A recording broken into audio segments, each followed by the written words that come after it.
Hello student, তো ফিরে আসলাম একটা ক্লাসে। দেখো, আজকে তোমাদের নিয়ে এসেছি আমি সেট 5 থেকে পার্ট 2 ভিডিও। আমরা 5 থেকে যে বড় প্রশ্নগুলো আছে এই প্রশ্ন করাবো তোমাদের। এটা আছে সেট 5 এবং পার্ট 2। এই সেট 5 এর পার্ট 1 ক্লাস তোমাদের দেওয়া হয়ে গেছে। আজকে আমরা পার্ট 2 ক্লাস নিয়ে এসেছি। তো দেখো, তোমাদের পেজ নাম্বার তোমরা দেখতে পাচ্ছ 170 পেজে আছে। তোমাদের যে বইটা আছে এবিটিএ টেস্ট পেপার বইটা, এই বইটা তোমরা অনেকে কিনে নিয়েছো। যারা কিনোনি, তোমরা কিন্তু দোকান থেকে এই বইটা নিয়ে নাও। এবিটিএ টেস্ট পেপার 2025-2026 এই বইটা খুলো এবং পেজ নাম্বার চলে যাও 170 পেজে। আমরা 5-এর দাগের এই অঙ্কগুলো করাবো সেট 5 থেকে। তো আমরা দেখে নেব 5-এর দাগের প্রশ্নগুলো কি আছে। 5-এর 1 নম্বর প্রশ্নটা তোমরা তো বই থেকে পেয়ে যাবে, একদম বইয়ের অঙ্ক আছে। আমরা বইয়ের বাইরের অঙ্কগুলো করাচ্ছি, কিন্তু 10-এর দাগের অঙ্কগুলো কিন্তু করিয়ে দেবো। যেটা এর আগে বলেছি, আবার বলছি, 10-এর দাগের জ্যামিতিক প্রিয় অঙ্কগুলো যেগুলো বই থেকে থাকলেও করাবো আর বইয়ের বাইরে থাকলেও করাবো। আর এসব অঙ্কগুলো তোমরা বইয়ের অঙ্কগুলো তোমরা পারবা সহজে। বইয়ের অঙ্ক করাচ্ছে না, যেহেতু অনেকগুলো সেট আছে, আমাকে তাড়াতাড়ি শেষ করাতে হবে তোমাদের, তোমরা চাইছো। তার জন্য বইয়ের অঙ্কগুলো যেগুলো হুবহু কমন আছে, তো সেই অঙ্কগুলো তোমাদের জন্য আমি কিন্তু ছেড়ে দিচ্ছি। কারণ বইয়ের অঙ্ক তোমরা পারবা। বইয়ের অঙ্কের ক্লাস আমার দেওয়া হয়েছে। তোমরা যে বইয়ের অঙ্কগুলো ক্লাস করতে চাও, তো আমার চ্যানেলে ভিজিট করবা। আমার চ্যানেলে গিয়ে দেখবা যে ক্লাস 10 প্লেলিস্ট বলে দেখবা তোমাদের দেওয়া আছে ক্লাস 10 ম্যাথ। এভাবে প্লেলিস্ট তৈরি করেছি, সেখান থেকে তোমরা বইয়ের অঙ্কগুলো পেয়ে যাবা আমার চ্যানেলে। আচ্ছা, তো দেখো বইয়ের বাইরের অঙ্ক যদি আমরা দেখি যে 5-এ 2 নম্বরটা, এটা বইয়ের বাইরের অঙ্ক আছে, কিন্তু এই অঙ্কটা কিন্তু আমি তোমাদের করে দিয়েছি। এই অঙ্কটা আগের ক্লাস হয়েছে। সেটা কোথায় হয়েছে আমি যদি বলবো তোমাদের, তোমরা চলে যাবা। আমি তোমাদের দেখিয়ে দিচ্ছি তোমরা অঙ্কটা পাবা কোথায়। আমি এখানে তোমাদের বলে দিচ্ছি, এই যে 5-এর 2 নম্বর অঙ্কটা তোমরা চলে যাবা সেট 3 তে গিয়ে দেখবা যে পার্ট 2 ক্লাসটা দিয়েছি। পার্ট 2 ক্লাসই পাবা, বড় প্রশ্ন আছে পেজ নাম্বার 96 পেজে। দেখবা যে 5-এর 2 নম্বর অঙ্কটাই সেখানে আছে। ঠিক আছে, একদম এখানে এভাবে যাও। অঙ্কটা কিন্তু হুবহু একই অঙ্ক আছে, আমরা কিন্তু আগের ক্লাসে করে দিয়েছি। অঙ্কটা ভালো অঙ্ক আছে, দেখে নিবা অঙ্কটা। আমরা চলে আসবো 6-এর অঙ্কগুলো। 6-এর 1-2 দুটো অঙ্ক বইয়ের অঙ্ক আছে, একদম হুবহু অঙ্ক, বই থেকে পেয়ে যাবা। 7-এর 1-এর অঙ্কটা, এটা বই থেকে আছে 7-এর 1-এর অঙ্কটা। এরপরে 171 পেজে আমি যদি চলে আসি, 171 পেজের 7-এর 2 নম্বর অঙ্কটা কিন্তু বই থেকে আছে, পেয়ে যাবা। 8-এর দাগের প্রশ্নগুলো 8-এর 1 নম্বর বই থেকে আছে, 8-এর 2 নম্বরটাও বই থেকে আছে। ওকে, 9-এর তো সম্পাদ্য বই থেকে পাবা। 10-এর দাগের অঙ্কগুলো করাবো। 10-এর দাগের অঙ্কগুলো বই থেকে থাকলেও করাবো। ঠিক আছে, যেরকম এই যে দেখো প্রথম 10-এর 1 নম্বরটা, প্রমাণ করো যে বৃত্তস্থ সামুদ্রিক একটি আয়তক্ষেত্র। এটা বইয়ের অঙ্ক, তবু তোমাদের করাবো, জ্যামিতিক প্রয়োগ ছাড়বো না আমরা। তা চলো 10-এর 1-এর অঙ্কটা আমরা করাবো। প্রমাণটা দেখাতে বলেছে যে বৃত্তস্থ সামুদ্রিক আয়তক্ষেত্র প্রমাণ দেখাতে হবে। আমি এটা তোমাদের প্রমাণ দেখাচ্ছি।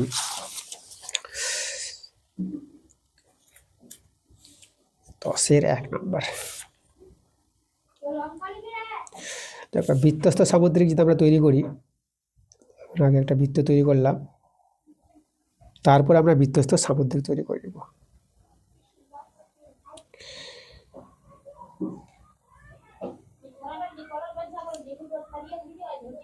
দেখো, এই আমাদের বৃত্তস্থ সামুদ্রিক। বৃত্তস্থ সামুদ্রিকের নাম আমি দিয়ে দিলাম ABCD। ABCD বৃত্তস্থ সামুদ্রিক। তাহলে এই বৃত্তস্থ সামুদ্রিকটাকে আমাদের আয়তক্ষেত্র দেখাতে হবে। আয়তক্ষেত্র বলতে কি, দেখো আয়তক্ষেত্রের প্রতিটি কোণ 90 ডিগ্রি। আমরা যে কোনো একটা কোণ, আমি ABC কোণ নিলাম, এই ABC কোণ, একে যদি আমরা 90 ডিগ্রি দেখাতে পারি একটি কোণকে, এই যে ABC কোণটা, তাহলে এই সামুদ্রিকটা কী হবে, সামুদ্রিকটা আয়তক্ষেত্র হয়ে যায়। হ্যাঁ, যে সামুদ্রিকের একটি কোণ 90 ডিগ্রি, সেই সামুদ্রিককে আমরা আয়তক্ষেত্র বলতে পারবো। তাহলে আমরা যে কোনো একটা কোণকে 90 ডিগ্রি প্রমাণ দেখাবো। তো কী করে দেখাবো প্রমাণটা? আচ্ছা, আমরা কি জানি, দেখো এখানে এই যে যেহেতু ABCD একটি সামুদ্রিক, তার সামুদ্রিকের বিপরীত কোণগুলো সমান হয়। ABC সমান সমান, যে এই কোণটার সঙ্গে এই কোণটা সমান হবে, কোণ ADC। হ্যাঁ, এই দুটো কোণ সমান হয়ে যাবে, সামুদ্রিকের বিপরীত কোণগুলো সমান হয়।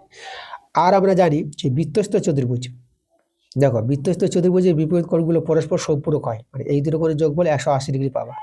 কারণ এই যে ABCD বৃত্তস্থ সামুদ্রিক, বৃত্তস্থ চতুর্ভুজ আছে, তাহলে এই কোণটা আর এই কোণের যোগফল, কোণ ADC, এদের যোগফল আমরা পেয়ে যাব 180 ডিগ্রি বৃত্তস্থ চতুর্ভুজের ধর্ম থেকে। কিন্তু এখানে এই দুটো কোণ তো সমান আছে, তাহলে এর জায়গায় আমরা কোণ এবিসি বসাতে পারবো, কারণ এর মান তো কোণ এবিসি, বসিয়ে দিলাম। এখন এই দুটো একই কোণ বলে আমরা 2 দিয়ে লিখতে পারবো, 2 কোণ এবিসি। এদিকে আমাদের 180 ডিগ্রি, 2 দিয়ে কাটাকাটি করে দাও, 90 ডিগ্রি। দেখো আমরা যেটা চেয়েছিলাম আমরা কিন্তু পেয়ে গেছি, কোণ এবিসি আমরা কত পেয়ে গেলাম, 90 ডিগ্রি পেয়ে গেলাম। তাহলে আমরা কিন্তু প্রমাণ করে নিয়েছি, আমাদের প্রমাণটা হয়ে গেছে প্রুফড। খুব একটা ছোট্ট প্রমাণ ছিল, ভালো অঙ্ক, আমরা দেখিয়ে দিলাম প্রমাণটা। এভাবে তোমরা প্রমাণটা করবা, তোমরা একটু ভাষাগুলো লিখবা। এখানে আমি এটা লিখে দিই, তোমরা লিখবা যে প্রথমে ধরি যে ও কেন্দ্রীয় বৃত্তের এবিসিডি বৃত্তস্থ সামুদ্রিক, প্রমাণ করতে হবে যে কোণ এবিসি 90 ডিগ্রি, ঠিক আছে, এগুলো তুমি লিখবা। তারপর লিখবা যেহেতু এবিসিডি একটি সামুদ্রিক, তার জন্য সামুদ্রিকের বিপরীত কোণ সমান দেখাবা। তারপর আবার তোমরা লিখবা যেহেতু এবিসিডি বৃত্তীয় চতুর্ভুজ, তাহলে এই দুটো করে যোগ করলে 180 ডিগ্রি। এভাবে তোমরা ভাষাগুলো লিখে লিখে করবা। ওকে, ভাষা তোমরা লিখতে পারবা, বইয়ের অঙ্ক আছে, তোমরা বই থেকে অঙ্কটা দেখে নিতে পারো। হ্যাঁ, এই জ্যামিতি প্রয়োগটা বই থেকে আছে, তো আমি প্রমাণটা কিন্তু ভালো করে বুঝিয়ে দিলাম তোমাদের। এবার চলে যাবো আমরা 10-এর 2 নম্বরটা। 10-এর 2 নম্বরটা চলো কি বলছে দেখে নিব। এখানে ত্রিভুজ এবিসি ত্রিভুজ আছে, এর এ কোণটা সমকোণ আছে, সমকোণী ত্রিভুজ, আর বিপি ও সিকিউ দুটি মধ্যমা আছে। তাহলে প্রমাণ করেছে, এটা খুব ভালো একটা প্রমাণ আছে, ঠিক আছে, ইম্পর্টেন্ট। এটা কিন্তু তোমাদের পরীক্ষা আসার মতো একটা অঙ্ক আছে। সবই অঙ্ক আসার মতো আছে, কিন্তু কিছু কিছু অঙ্কগুলো ইম্পর্টেন্ট। তোমরা সাজেশন চাইছো, তোমরা বলছিলে যে সাজেশন দাও, আমি সাজেশন বলে তোমাদের আমি যে বিটে টেস্ট পেপার থেকে করাচ্ছি, কিছু কিছু অঙ্ক ইম্পর্টেন্ট অঙ্কগুলো তোমাদের উল্লেখ করে দেবো, যেগুলো একটু বেশি ইম্পর্টেন্ট, সেটাই কিন্তু তোমাদের সাজেশন অনুযায়ী তোমরা ধরে নিতে পারবা। ওকে, আচ্ছা, তাহলে আমরা করাবো 10-এর 2 নম্বরটা। সমকোণী ত্রিভুজ এখানে বলেছে, আমি একটা সমকোণী ত্রিভুজ এভাবে আমি একটা তৈরি করে নিচ্ছি।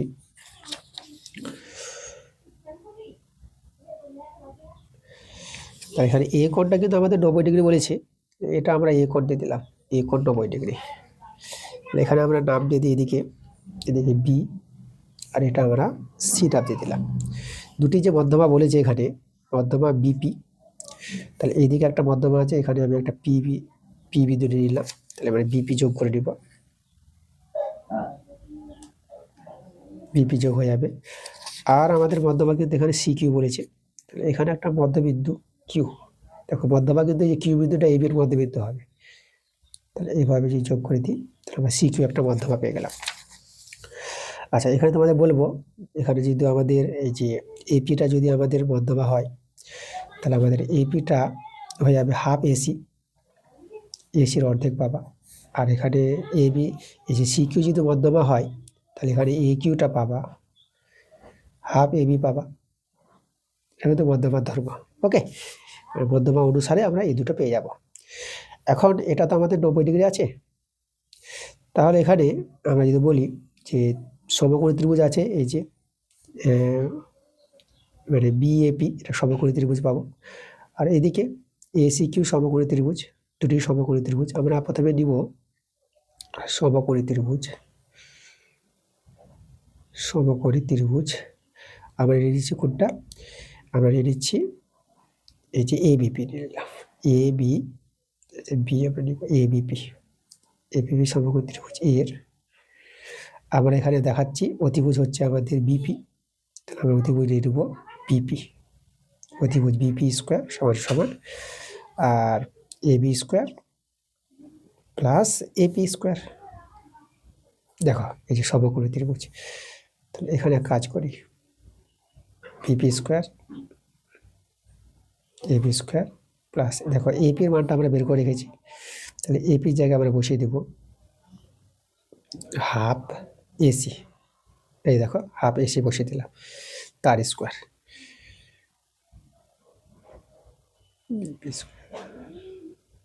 এবি স্কোয়ার, এটা এখানে থেকে ভাঙাও, এটা 1/4 এসি স্কোয়ার পেয়ে যাবা। 4 দিয়ে যদি গুণ করে দাও না, তাহলে এখানে চলে আসবে 4 বিপি স্কোয়ার, এখানেও কিন্তু 4 এবি স্কোয়ার হবে, আর এটা 4টা কেটে যাবে, মানে এখানে এসি স্কোয়ার, ওই 4 দিয়ে গুণ করে দিলাম, এটাকে আমরা 1 নং নাম দিয়ে রেখে দিলাম। আচ্ছা, আবার একটা সমকোণী ত্রিভুজ আমরা এখানে পাবো, আবার একটা সমকোণী ত্রিভুজ আমরা পেয়ে যাবো, সমকোণী, উপরে নিয়ে যাই, সমকোণী ত্রিভুজ। সমকোণ ত্রিভুজটা দেখো আমরা নিচ্ছি এসি কিউ নিচ্ছি আমরা এসি কিউ এর এসি কিউ সমকোণ ত্রিভুজের আমরা এখানে সি কিউ অতিভুজটা কিন্তু সি কিউ হবে এই যেটা 90 ডিগ্রি তাহলে অতিভুজ সি কিউ স্কোয়ার সমান সমান ভূমি স্কোয়ার প্লাস লম্ব স্কোয়ার মানে এ কিউ স্কোয়ার। ওকে, একইভাবে যেভাবে এটা সরল করলাম না, এখন আমরা একইভাবে সরলটা করি। এস স্কোয়ার আর এ কিউর মানটা দেখো আমরা বের করে রেখেছি, যে এ কিউ হচ্ছে হাফ এ বি, তাহলে এ কিউ জায়গায় আমরা বসিয়ে দেবো হাফ এ বি।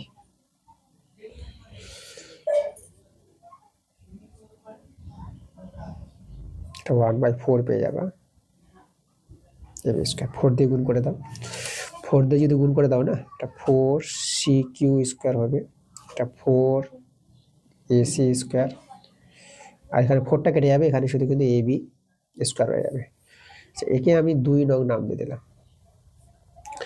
আচ্ছা, এবার দেখো, এবার আমরা কি করব, 1 এবং 2 যোগ করে নেব, 1 যোগ 2, ঠিক আছে, এটা যদি আমরা যোগ করে নিই, হ্যাঁ, যোগ করে দেখো তো আমরা কত পেয়ে যাব। আমরা এখানে 4 BP square plus 4 CQ square, এটা আমরা পেয়ে যাবো যোগ করে, মানে এই যে 1-এর বাম পক্ষ 2-এর বাম পক্ষ। এবার 1-এর ডান পক্ষ আছে 4 A B square plus AC square, ঠিক আছে, আর প্লাস আর 2-এর ডান পক্ষ 4 AC square plus A B square. দেখো এভাবে করে দিতে পারবো আমরা। চলো এখানে একটু সরলটা করো, 4 A B square R A B square, দেখো এটা পেয়ে যাবা 5 এ বি স্কোয়ার পেয়ে যাবা, আর এসি স্কোয়ার 4 এসি স্কোয়ার, এখানেও কিন্তু 5 এসি স্কোয়ার পেয়ে যাবা।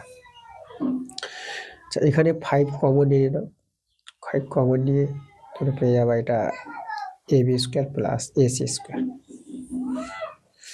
আচ্ছা, তোমরা দেখো এখানে আমরা যদি প্রথম সমকোণী ত্রিভুজটা দেখি, এবিসি সমকোণী ত্রিভুজ, তাহলে এবিসি সমকোণী ত্রিভুজের অতিভুজ হচ্ছে বিসি স্কোয়ার, তাহলে অতিভুজ বিসি স্কোয়ার সমান সমান A B square plus AC square হবে না। তাহলে এই যে আমাদের ভূমিলম্ব এ বি স্কোয়ার আর প্লাস এসি স্কোয়ার, তাহলে এর মানটা তো আমরা বসাতে পারবো বিসি স্কোয়ার, ঠিক আছে, দেখা যাচ্ছে না, এই যে দেখো বিসি। কেন এটা হয় আমি এখানে কারণটা যে দেখাই, যেহেতু তাহলে এখানে আমাদের যেটা আছে বিসি অতিভুজ বিসি স্কোয়ার সমান সমান এ বি স্কোয়ার প্লাস কিন্তু এসি স্কোয়ার, এটা হবে কারণ সমকোণী ত্রিভুজ আছে, ত্রিভুজ এবিসি থেকে এটা পাবো আমরা, ত্রিভুজ এবিসি থেকে, সমকোণী ত্রিভুজ এবিসি থেকে আমরা কিন্তু অতিভুজ স্কোয়ার সমান ভূমি স্কোয়ার মানে লম্ব স্কোয়ার, তাহলে এর মানটা কিন্তু আমরা কিন্তু বসিয়ে দিয়েছি বিসি স্কোয়ার। দেখো প্রমাণটা কিন্তু আমাদের চলে এসেছে, আমাদের কিন্তু এটি প্রমাণ করতে বলেছিল। লক্ষ্য করো প্রমাণটা, এই যে 5 বিসি স্কোয়ার সমান 4 into BP square plus CQ square. তাহলে এখানে 4টা আমরা এখানে কমন নিতে পারবো, আমরা যদি 4টা কমন নিয়ে নিই, তাহলে 4 into BP square plus CQ square. এবার একটু ঘুরিয়ে নাও, আমরা আগে ঘুরিয়ে নিব, তাহলে 5 বিসি স্কোয়ার সমান 4 into BP square plus CQ square. এটা তো প্রমাণ করতে বলেছিল, খুব সুন্দর একটা প্রমাণ ছিল, আমরা প্রমাণটা কিন্তু করে দেখিয়ে দিলাম। ওকে, এভাবে তোমরা সহজে একদম প্রমাণটা দেখিয়ে দিতে পারবা। আচ্ছা, পরের প্রশ্ন আমরা চলে আসবো 12 অঙ্কগুলো। 11 অঙ্কগুলো তো সম্পাদ্য, বই থেকে পাবা। 12 অঙ্কগুলো, 12 1 নম্বরটা একদম বই থেকে আছে হুবহু, 12 2 নম্বরটা বই থেকে আছে, 12 3 নম্বরটাও কিন্তু বই থেকে আছে। ওকে, চলো 13 1 নম্বর দেখবা বই থেকে পাবা, 13 2 নম্বরটাও বই থেকে পেয়ে যাবো, একদম বইয়ের অঙ্ক। আমরা চলে আসি 14 অঙ্কগুলো। দেখো 14 যদি আমরা দেখি 1 নম্বর অঙ্কটা, 14 1 নম্বরটা কিন্তু বইয়ের বাইরের আছে, এটা করাবো আমরা, এটা কিন্তু বইয়ের থেকে মিলছে না, তো আমরা এখন করাবো 14 1 নম্বর অঙ্কটা। চলো প্রশ্নটা আমরা পড়ি, কি বলছে আমাদের প্রশ্ন।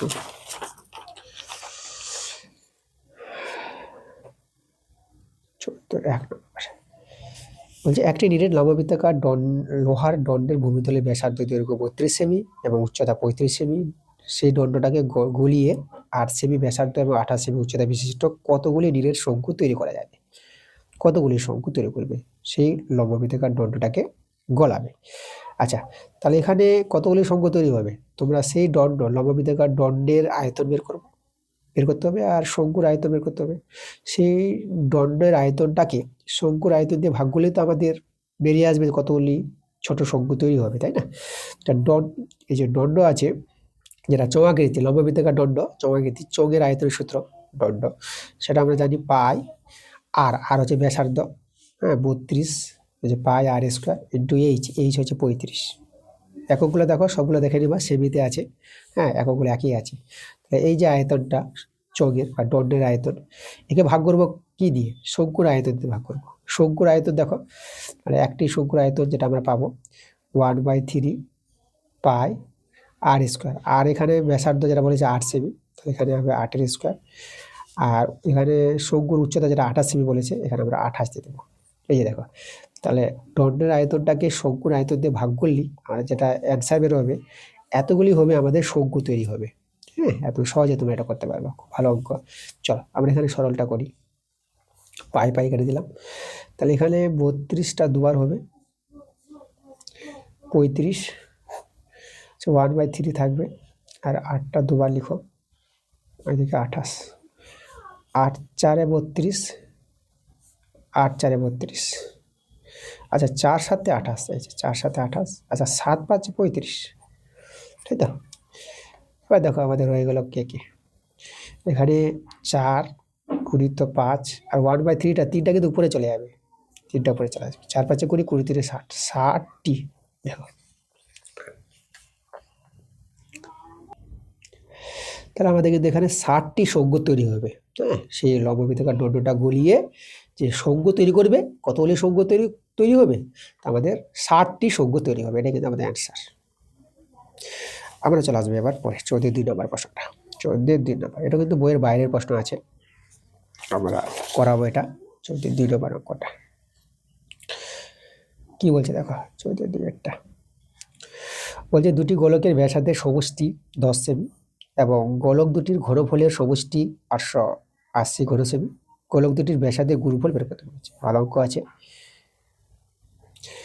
আমরা বইয়ের বাইরের অঙ্কগুলোই করাচ্ছি, কারণ তোমরা বইয়ের অঙ্কগুলো পারবা, বইয়ের অঙ্কগুলো জানো, তোমাদের খাতায় আছে। আর বইয়ের অঙ্ক যদি প্রয়োজন পড়ে দেখার, আমি তো বললাম, আবার চ্যানেলটি ভিজিট করে, আমার চ্যানেলে দেওয়া আছে অঙ্কগুলো, ক্লাস 10 ম্যাথ বলে প্লেলিস্ট তৈরি করা আছে, সেখান থেকে তোমরা কিন্তু অনেক বইয়ের অঙ্কের ক্লাস আমার কাছে পেয়ে যাবা, ঠিক আছে? সেখান থেকে তুমি অঙ্কগুলো শিখতে পারো তোমরা। চলো আমরা করাই, যে বইয়ের বাইরের অঙ্ক আছে 14 নম্বরটা। তো এখানে প্রশ্নটা পড়লাম, আমাদের ব্যাসার্ধ, দুটি গোলক আছে, তো দুটি গোলকের ব্যাসার্ধ, প্রথম গোলকের ব্যাসার্ধ আমরা R1 নিলাম, R1, আর পরের গোলকের ব্যাসার্ধ আমরা R2 নিলাম।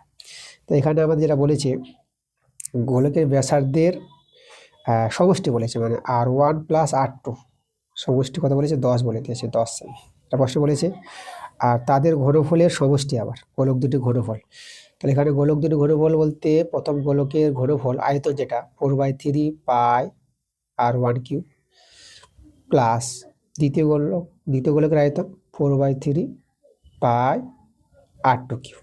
এই যে এদের সমষ্টি বলেছে 880। ওকে, চলো এখান থেকে কিন্তু বেরিয়ে আসবে আমাদের সেই গোলক দুটির ব্যাসার্ধের গুণফলটা কিন্তু পেয়ে যাবো আমরা।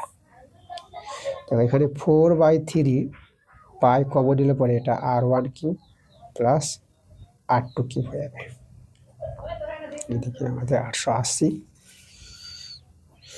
এখানে R1 cube plus R2 cube, এখানে 880, 4/3টা এদিকে নিয়ে আসলে আমরা পেয়ে যাবো 3/4, আর পাই হচ্ছে কিন্তু 22/7, 22/7 এদিকে উল্টে যাবে, তাহলে 7/22 পেয়ে যাবা। এখানে এটা এটা বি ধরে এ কিউব প্লাস বি কিউবের সূত্র অ্যাপ্লাই করো, মাইনাসের সূত্র, R1 প্লাস R2 তার হোল কিউব মাইনাস হবে, এখানে সরি মাইনাস 3AB, মানে R1 R2 into R1 plus R2, এটা হচ্ছে এ কিউব প্লাস বি কিউবের মাইনাসের সূত্রটা। সূত্রগুলো মনে রাখতে হবে তোমাদের।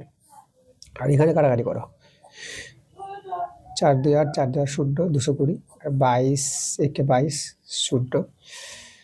আমরা এখানে দেখতে পাচ্ছি এটা 10 গুণিত 3 গুণিত 7, এটা আমরা দেখতে পাচ্ছি এখানে। এখানে যদি মান বসাই, R1 প্লাস R2 মানটা 10 পেয়েছি, এটা হবে 10 কিউব 3 ইন্টু R1 R2, এটা আমাদের 10, এটা গুণ করে 7 3 21, এখানে 210 পেয়ে যাচ্ছ। 10 কিউব তোমরা 1000 পেয়ে যাবা। এটা 30 R1 R2 210 minus 30 R1 R2 আচ্ছা 210 মাইনাস 1000 30 R1 R2 এবার এটা বিয়োগ করবো, এটা বড় আছে তো মাইনাস হবে, তাহলে যখন বিয়োগ করবা, বিয়োগ করে কিন্তু তোমার পেয়ে যাবা 790 শূন্য শূন্য কেটে দাও, মাইনাস মাইনাস কেটে দাও। তাহলে দেখো এখানে আমরা R1 R2 ব্যাসার্ধের গুণফলটা কত পাচ্ছি দেখো 79/3, এটাকে ভাগ করে দাও, 3 দিয়ে 6 1 9 3 6 18 একটা বের হলো, তো 26/1/3 এই যে আমরা পেয়ে গেছি, কিন্তু অ্যান্সার পেয়ে গেছি। অতএব এই যে ব্যাসার্ধ দ্বয়ের গুণফল R1 × R2 কত পেলাম আমরা 26/1/3। এককটা যদি লক্ষ্য করো, একক এখানে আমাদের সেমিতে এককগুলো আছে, তাহলে আমরা এটা সেমি লিখে দেবো, এত সেমি। এই যে আমাদের অ্যান্সার। চলে যাবো আমরা পরের প্রশ্নে। আচ্ছা এরপরের প্রশ্নটা যে আমরা দেখি যে 3 নম্বরটা, এটা কিন্তু তোমরা বই থেকে পেয়ে যাবা, একদম বইয়ের অঙ্ক আছে হুবহু, ঠিক আছে। তারপরের যে প্রশ্নগুলো 15 প্রশ্নগুলো, 15 দাগের প্রশ্নগুলো লক্ষ্য করো, একদম বই থেকে তুলে দিয়েছে, বইয়ের অঙ্ক আছে, কোনো সমস্যা হবে না তোমাদের। আমরা বইয়ের বাইরের অঙ্কগুলো করালাম, ঠিক আছে। তবুও তোমাদের মনে হয় যে কোনো আমাদের ছুটে গেছে, যে এরকম অঙ্ক আমি করালাম না, যে বইয়ের বাইরের আছে কিন্তু আমি অঙ্ক করাইনি, তোমরা কমেন্টে জানাবা কোন অঙ্কটা বইয়ের বাইরে আছে যে আমার ছাড়া পড়েছে। ওকে, তো এই ছিল আমাদের আজকের ক্লাসটা, পার্ট 2 ক্লাস তোমাদের দেখে দিয়েছি। পরবর্তী ক্লাস খুব তাড়াতাড়ি চলে আসবে, তোমরা সবাই ভালো থেকো।